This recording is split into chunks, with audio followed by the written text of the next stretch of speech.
Guys, India में opportunities और employment दोनों की ही कमी नहीं है, लेकिन फिर भी आज भी इंडियन यूथ एम्प्लॉयमेंट को लेके सबसे ज्यादा टेंशन में रहता है। यार, ये जॉब क्यों नहीं मिल पा रही? क्या आपने कभी सोचा है? जो कंपनीज इंडिया में इंडियन यूथ को रिक्रूट करती हैं, उसका इसके बारे में क्या ख्याल है पता है? वो ये कहती हैं कि इंडिया में यूथ की कमी नहीं है, लेकिन स्किलफुल, स्मार्ट, एम्प्लॉयबल यूथ की बहुत कमी है। और जो यूथ स्किलफुल है और स्मार्ट है, उसके लिए जॉब की कोई कमी नहीं है। अब इसको थोड़ा मैं स्टोरी के थ्रू समझाने की कोशिश करता हूं, ध्यान से समझिएगा, जिससे आपको ज्यादा समझ में आएगा। एक बार दो दोस्त थे, एक का नाम था सतीश, दूसरे का नाम था महेश। दोनों ने स्कूलिंग, कॉलेज सब साथ में पूरा किया। मजे की बात यह थी कि उनकी सेम ही कंपनी में जॉब लग गई। दोनों ने बहुत हार्डवर्क किया पूरे साल भर बाद उनका प्रमोशन होना था। तो जिस दिन प्रमोशन था उस दिन बॉस आए। उन्होंने सतीश को प्रमोशन लेटर देते हुए कहा कि सतीश, तुम्हारा प्रमोशन होता है। तब महेश ने पूछा कि सर मेरा? तो बॉस ने कहा कि महेश, आई एम सॉरी, तुम्हें प्रमोशन नहीं मिल पाएगा, इस साल तो कम से कम नहीं मिल पाएगा, वर्क हार्ड। तो ऐसा करके बॉस अपने कैबिन में चले गए। महेश उदास हो गया। महेश सोचने लगा कि सेम स्कूल से किया, सेम कॉलेज से किया, एक साल मैंने भी हार्डवर्क किया है, मेरा प्रमोशन क्यों नहीं हुआ? अब दिमाग पे उस टाइम क्या बातें आती है पता है? भाई, यहाँ तो बटरिंग से ही प्रमोशन होता है। जरूर सतीश ने बटरिंग की होगी बॉस की, और उसको गुस्सा आ गया। उसने सोचा मैं कल से नहीं आऊँगा। वो बॉस के कैबिन में गया और बॉस को बोलता है कि बॉस, मैं कल से तो नहीं आऊँगा, आई एम सो सॉरी। तो बॉस ने कहा कि क्यों नहीं आओगे?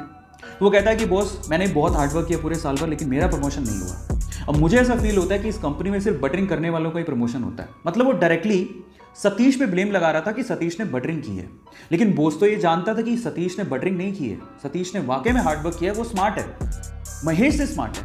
अब इस चीज़ को प्रूव कैसे करें? बॉस ने लगाया दिमाग, इसलिए तो वो बॉस था, उसने दिमाग लगाया। उसने क्या कहा, महेश एक काम करो, मैं तुम्हें एक टास्क देता हूँ, अगर तुमने वो टास्क कर लिया तो मैं तुम्हें सतीश से ज़्यादा पैसे दूंगा और प्रमोशन भी दूंगा। महेश ने कहा ठीक है। तो बॉस ने कहा तुम एक काम करो, अभी जाओ बाहर, तो हमारे इलाके में पता करो कि आम कौन बेचता है। महेश गया, आधे घंटे बाद वापस आया और बोलता है कि आम एक्चुअली पूरे इलाके में, हमारे इलाके में थोक के भाव में सिर्फ एक ही आदमी बेचता है। तो फिर बॉस ने कहा महेश एक और काम करो, अब जाके पता करके आओ कि वो कितने रुपए किलो में आम बेचता है। वो गया, वापस आया, वापस आके बोलता है कि वो 50 रुपए किलो में आम बेचता है। अब बॉस ने क्या कहा, महेश मैं सेम चीज़ अब मैं सतीश से करवाता हूँ, तुम ध्यान से देखना। उन्होंने सतीश को बुलाया और सतीश को बोलते हैं कि सतीश एक काम करो, इस इलाके में जो आम बेचता है उसकी खबर लेके आओ कि कौन आम बेचता है। सतीश गया मार्केट में और वापस आया आधे घंटे बाद, और सतीश ने जो कहा महेश उसको देखता रह गया। सतीश ने कहा बॉस, यहाँ पे आम सिर्फ एक ही आदमी बेचता है और वो 50 रुपए किलो बेचता है, लेकिन उसके पास टोटल 60 से 70 किलो आम है और वो एक साथ अगर हम खरीद ले वो 40 रुपए किलो में दे देगा। और अगर हमने 40 रुपए किलो में वो 60 से 70 किलो आम बेच दिए और हमने अगर 50 रुपए किलो में से सेल किया तो हमें बहुत प्रॉफिट होगा। और आगे आने वाले समय में हम लोग आम में भी अपना हाथ आजमा सकते हैं, आम के बिजनेस में भी। अब आप समझिए कि सतीश और महेश में क्या फर्क था। आप समझ पा रहे हैं कि स्मार्टनेस और स्किल का क्या मतलब होता है।